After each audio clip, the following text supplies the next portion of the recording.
Welcome back, everybody, to another episode of the League of Inches podcast season review specials. This one is the Newcastle Knights. Got the crew along with me. I've got Jake, done a few already. Jakey boy, how's things? Yeah, not bad. Not bad. Looking forward to holidays. Yeah, definitely. And Micka, got him breaking his drought for season reviews. He's back. He's had a bit of a break. He's keen to jump on board. I'm keen to jump on board. Things and about Micka, how's things, mate? Yeah, good. I've had 5.5 weeks off work, long service leave, and I've been busier than I would have been at work, I think. So good, but busy. Always is the way, that's for sure. So the Newcastle Knights, let's have a bit of a chat about them and their season for 2024. They did make the 8. They ended up finishing in 8th position. Which is a bit of an odd one. We'll talk about it a bit more about their season and how we thought it went. When I actually had a mental blank on where they finished this year, and then I realised, hang on, they finished in the top 8, which was a bit weird. So 8th position, 30 points that meant, so 12 wins, 12 losses, and a points differential of -40. Jake, what did you make of the Knights season as a whole when I throw to you? I think that them making the top 8 to me it's got to be a win for them, because it's a team that I don't think anyone really had in their top 8 at the start of the year, and I think just making it into there has to be a win. But at the same time, does making the 8 matter when you were never going to be a meaningful chance at the crack at the top? The team in general, to me, potentially, like, it's a little bit stale. I think they need to throw, make a few changes somewhere. I don't know what it has to be necessarily, but there's got to be some changes. But overall, you have to say technically the season's a success. But coming 8th and then bowing out straight away, is that how? Yeah, it's a bit of a different one. We will chat a bit more about it. Micka, what about yourself? When I throw to you, I know you live in the area. Obviously, talk a fair bit with Jez as well, one of the League of Inches boys, and it's a love-hate relationship with the Knights. But what did you make of this season? Yeah, I think they overachieved. Like, I think them making the 8, no one would have expected. I never really ever considered them a threat ever at any stage of the season. And I know they had some okay wins, and I mean, Kalen Plonga played some pretty good footy, but they're not a team that I ever thought would ever go close to challenging any of the top teams at any stage. So, yeah, it was an interesting one. I think they would have been happy with it. I mean, you're happy if you make the 8, right? So that's a plus. I know their fans up here were pretty happy.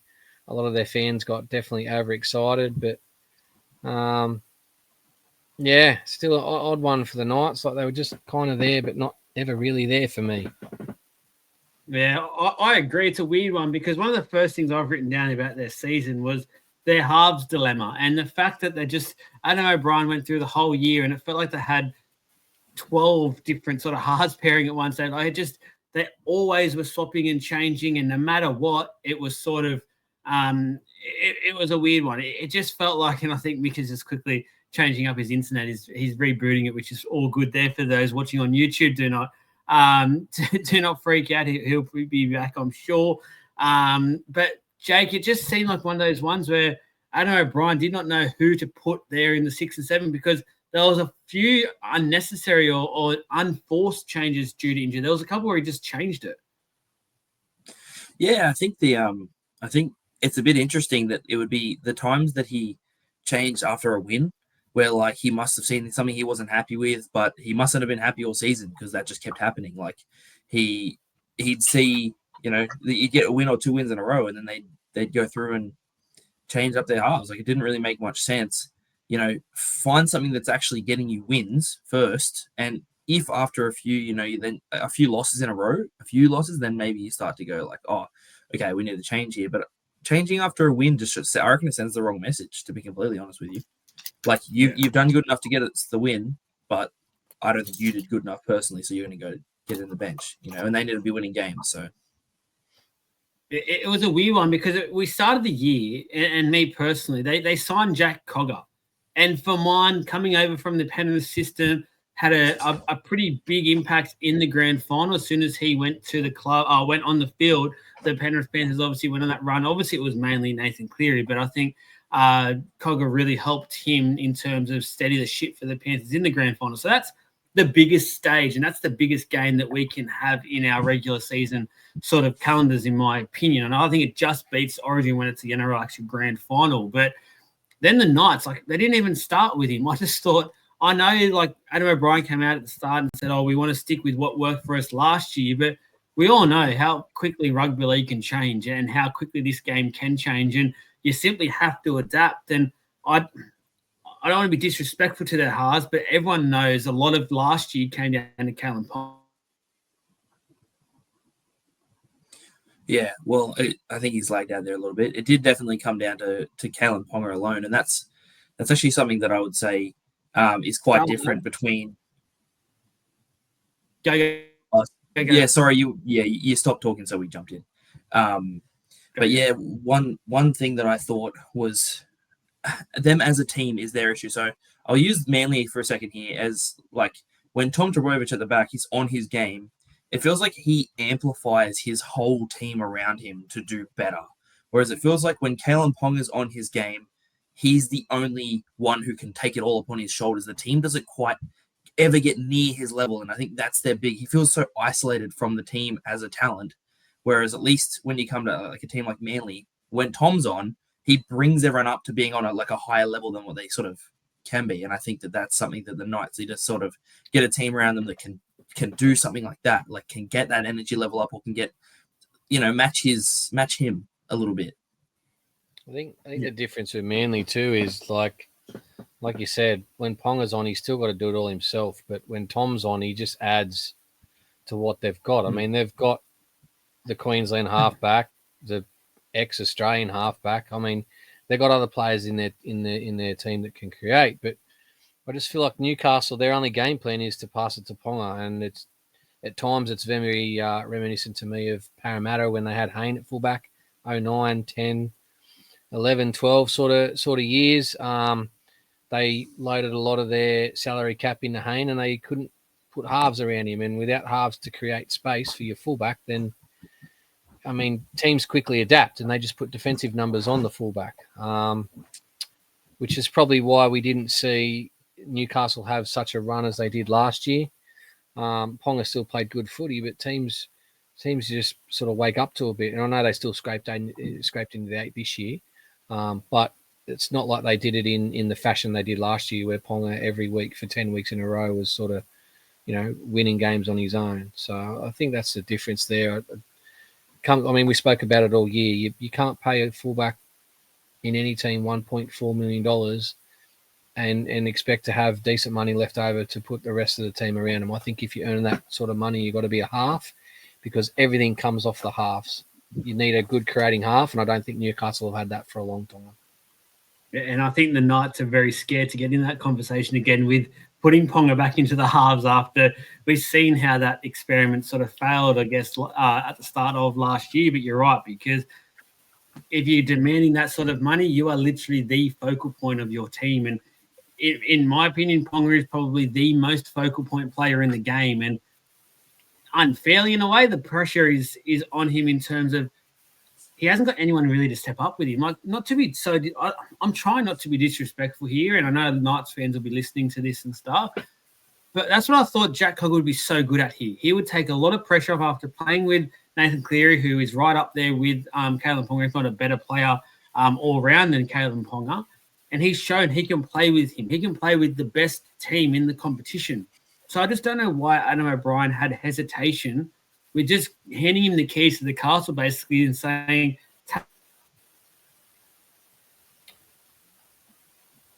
he's gone again. I think it's out of desperation, eh? Like, the coach was under pressure. He found something that worked for him at the end of the year before. So he just thought, I need to stick with this again to get it to work. That's why he started without using Cogger. And then that kind of failed because they didn't win too many games early. And then he started chopping and changing, and he just kept. I think it was just constant pressure. And I think the Hastings piece of the puzzle probably plays a bit into it there. There's always talk about him and how unsettling he is for a team. So probably wanted him in, but then couldn't because people weren't happy. And I mean, that's only my opinion of the matter, of course. But yeah, definitely desperation is why he didn't start with just throwing Cogger in. He had to just sort of stick with what worked for him the year before, because if he didn't start off strong again, he was going to be under the pump. Yeah, no, definitely. We've already covered Ponga. I just had sort of a question to raise to both of you. You've kind of already sort of answered in a way. Is he turning into a massive problem for the Knights? I know he's such a good player, but I just feel like now this is the set. Like, I know last year they had a really good run. They got beat by a very good Warriors team. But again, they're not achieving that, and they haven't done so now for a long, long time. That top 4 finish, that right into the thick of it, looking like they'll win the comp. Because last year, yeah, they had a good run. In my opinion, they never looked like they were going to actually win the comp. There was too many teams that were just better than them. I feel like Ponga is becoming a problem because of the salary cap he's taking up, and they just can't seem to get players who can play with him, whether it's him or whether it's the players being a bit daunted by the task. I'm not sure, Jake, but is Ponga a problem for the Knights? I actually would have to say yes. If I'm giving you an overall answer to this one, I'd have to say yes. I think that obviously we've all said it, and Ponga's probably one of, if not the most talented players in the competition. Especially with the ball in hand. As a defensive fullback, probably not maybe in the top 5, but as an offensive fullback that can put points on the board and get that happening. Yeah. If you're looking at salary cap in general, is he the most, or he's up there with the most highest paid players in the game? So that's taking up a massive chunk of salary. Yeah. Is he the highest? Is he? Yeah. So then there's that. And if you're only scraping the 2 years, 3 years in a row, you're just sort of scraping in that area, and you're paying somebody that kind of money, they aren't doing that for you on their own. I'm sorry, but that is just the simple, if you're not making it, why are you continuing to do that? I think that if they had an honest conversation with him, I don't know if they could, it's too late probably for that now, but a lot of the best teams have players that are just as good as Ponga, but they have that conversation of, look, we need you to potentially take that little bit less money so that we can sign players around you that can fulfill that, make up that difference in skill gap a lot better. And the Storm and Pappenhausen, or Cleary isn't even on. Nathan Cleary at the Panthers isn't on as much as Ponga, and how many comps have they won? So to me, it's a bit like a lot of the times when teams do this, they send heaps of money into one player to try and attract that big marquee player. But then all the pressure goes on them, and there's nothing around them yet to back them up. So to be honest, I'd say overall, yes. I'd say he is a problem if you think of it that way. Micka, is there a Ponga problem at the Knights? Yeah, absolutely. I don't think they'll ever win a comp with that team that they got. They'll have flashes of brilliance throughout the year, and they may win enough games purely off the back of his talent. But I think the issue is, he was offered to go to the Dolphins and be coached under Wayne Bennett and be their marquee player. And, we all heard the stories of Bennett laying the law down and going, well, if you come up here, no more of your podcast and whatever else. And the story goes, him and his dad walked out of the meeting and went, we'll just stay at UEA. It's easy for him. He can be the talk of the town. Now, to give a bit of credit to him, I know someone who goes to the gym on a daily basis with Ponga's roommate, and he says Ponga has put in some hard yards already this off-season. I think he actually added an extra gym schedule to his workout or something like that. I can't remember how he quoted it to me, but he wanted, we saw the Australian fallout and how he wanted to be there for the team. So I don't know if he's maybe finally matured enough past the history of himself, but I can't see any team, and it's not just a Newcastle problem or a Ponga problem per se, but any team paying a fullback that much money and having lackluster halves and going all the way. I think to win a modern NRL comp, you've got to have 2 really good halves. You've got to have some other players in the right positions, but it all starts with your halves to me, and I don't think they'll ever do that. And that's the problem. He offsets the salary cap too much, and I also think in the past there's been an attitude problem as well. It's quite funny. We're talking about this season and how this season has gone for the Newcastle Knights, and it seems to be quite a negative spin on the year, which is a weird one because they've made the 8. It's sort of, and then I looked at it, And I looked at reasons why. And what really stood out to me was how weak their run home was. And no disrespect by that, but for mine, they never looked like a top 8 team this year. There was not one game where I watched and I said, this is a top 8 team, genuine top 8 team. They did not put, for mine, a decent stretch together to be listed as that. Credit to them. Somehow they did it. And I feel like it's off the back of this. And I think that's huge pressure now on Adam O'Brien. I think if he can't get off this to a 6-2 start or something like that, I think by around 10, he'll be gone. I can't see them continuing this relationship moving forward because it's just not working in my opinion. And is that fair enough, Micka, in terms of the weak run home? It was that a bit of an overshadow, an oversight, and helped a poor year look a lot better than it was? Yeah, I think the draw in general, I think it's bigger than the run home. I think the draw in general, I'm just scrolling through it now. They beat like one top 8 team or something. When you're looking at it, they, played the Tigers twice, the Rabbits. Everyone talks about their win against Melbourne, but Melbourne literally had their reserve grade field on the park and Newcastle beat them by 2. There's some other, like Manly touched them up 44-6, Brisbane 30-14. The Sharks beat them when the Sharks weren't going that well after the whole Nico Origin fiasco. I think it was the draw in general. And I mean, in saying that too, they get a lot of Sunday Arvo games. They're a hard team to beat at home, no matter how bad they're playing. So that would have helped them a lot too. Yeah. Jake, you have anything to add? No, I looked through the draw as well, and yeah, you're right. It was pretty much very soft, very, very soft draw on the way home. Like there was Rabbitohs and Tigers in there who obviously weren't having good seasons.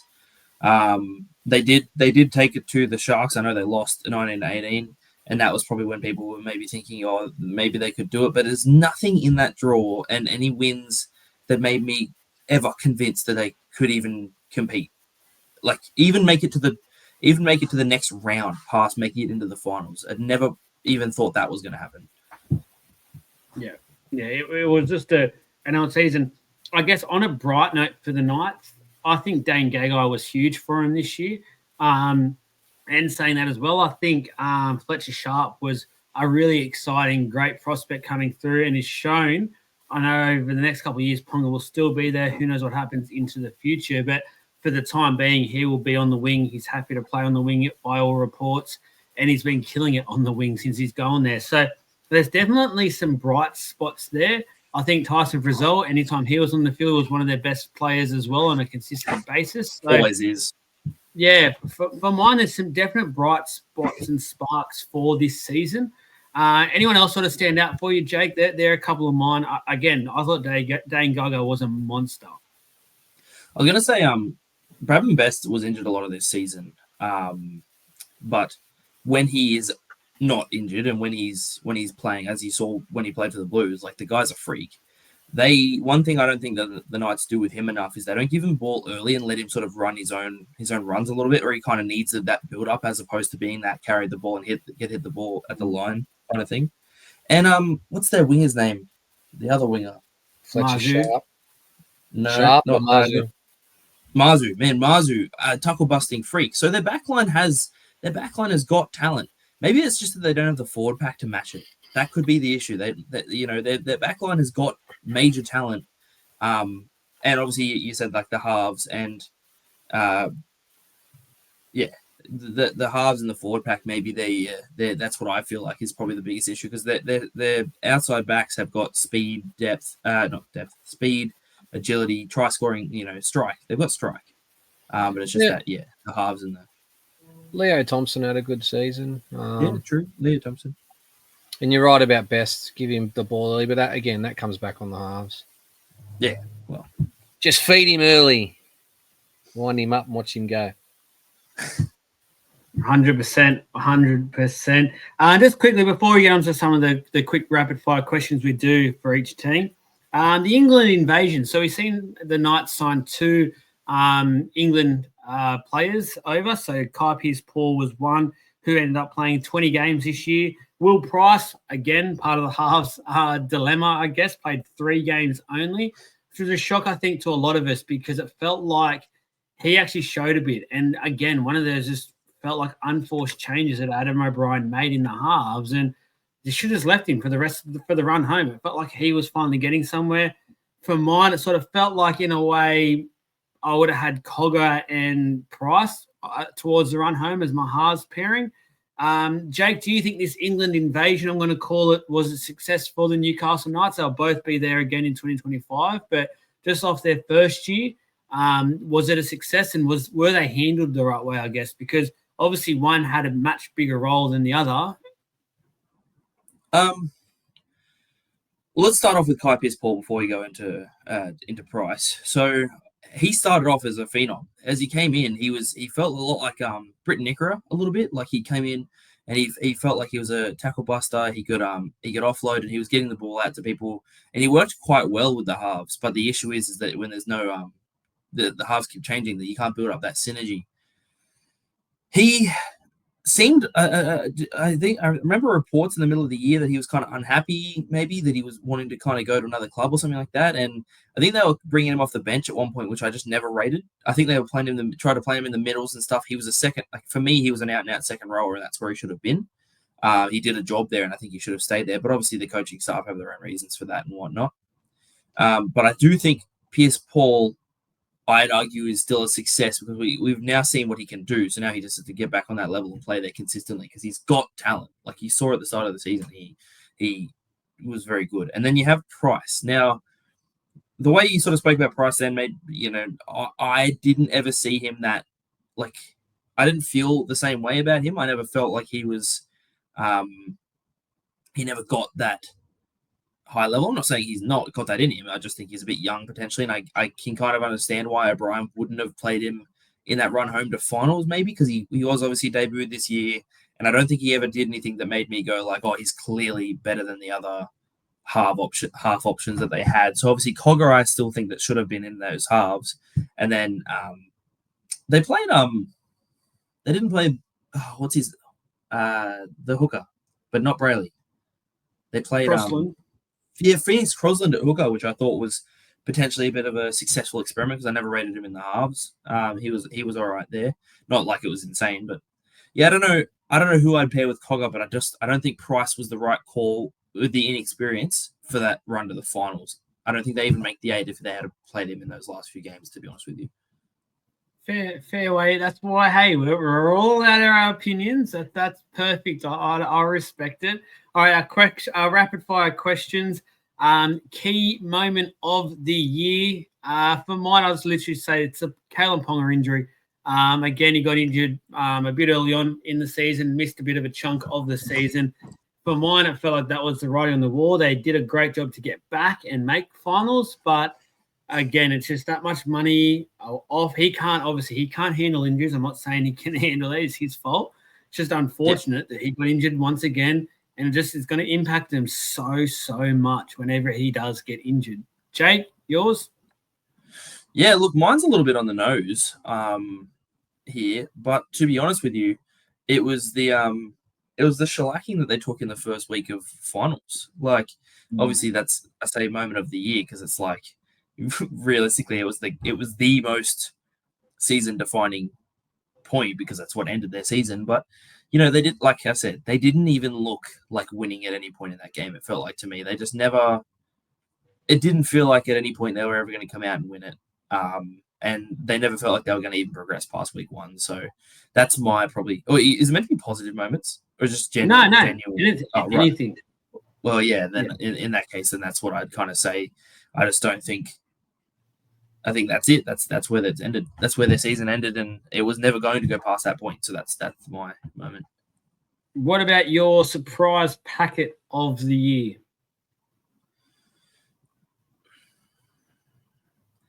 I'll say Kai Pearce-Paul. I had heard nothing about him. I had heard nothing about him beforehand, kind of thing. Like I didn't know that he looked like anything sort of insane or anything like that. But when he first he sort of burst onto the scene a little bit and showed that he's why they picked him as their starting sort of second rower there. And I thought that he did a really good job.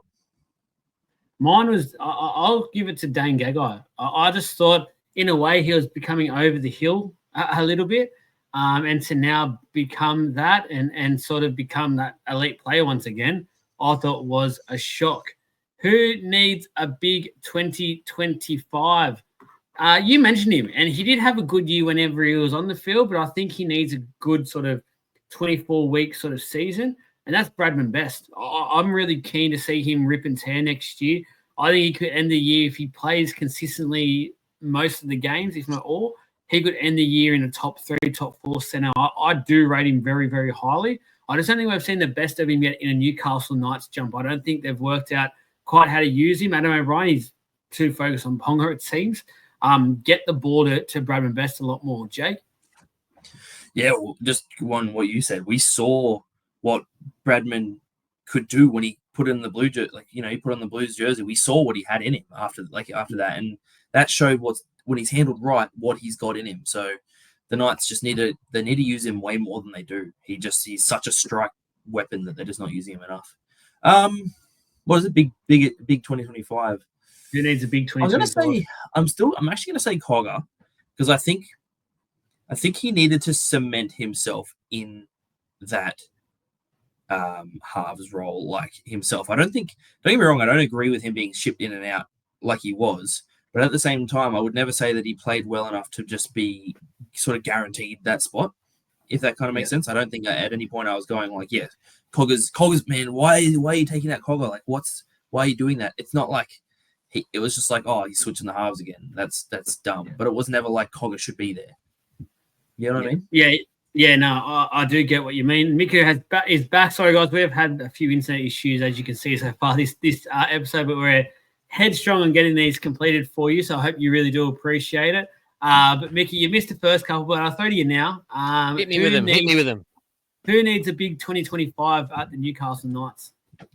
I'd agree with Cogger. They took him there for a reason, to fix some of their half issues, and I think Ponga's going to stand up anyway, so I think Cogger's got to go with him. Yeah, I'll let you kick us off with the final one. Player of the year for Newcastle, Ponga. Yeah. What are the other ones? I'll hand them out really quick. We had key moment of the year for the Knights. Bradman Best's injury. Yeah. After Origin. Fair. Just before. Yeah. In Origin. Yeah. Origin. Yeah. During. Whatever that was. Yep. And surprise packet of the year. Gay guy. Yeah, I had that as well. Jake, who was your player of the year for the Knights? Oh, I think we're all. Look, to be honest with you, I think we're all going to say Ponga. I don't think it could be anyone else. But feel free to surprise me, Joel. I'm giving it to Dane Gagai. I just think Ponga didn't play enough games. I know that Ponga obviously was instrumental in a lot of those games and got him there, but for mine, Gagai had a more consistent year because he was consistently on the field and was huge. So, question for you though. Did Gagai get them into the top 8, or do you think Ponga got them into the top 8? If you had to say one of them did.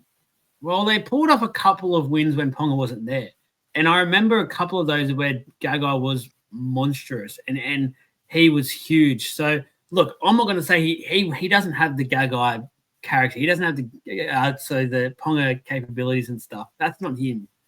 But I just think consistently he was that leader on the field for him. He helped him get to, I guess, these wins that they needed to reach it. So I'm just going to I'm locking him in. I'm being different. I'm locking him in. Dang, going off on mine. That's it. That's it for the Knights. Hope you all enjoyed it. As always, give us some love on the social media side of things. This podcast, wherever you listen to it, hit that like button on the podcast. You can add some comments and stuff now as well. Let us know your thoughts around the Newcastle Knights season. YouTubers, hit that subscribe button as well. Share it around. Let people know, your friends and family, in that off season. We're going to continue to produce at least one bit of content for you each week. We won't be falling asleep as such, but that's it. As always, we will catch you again next time.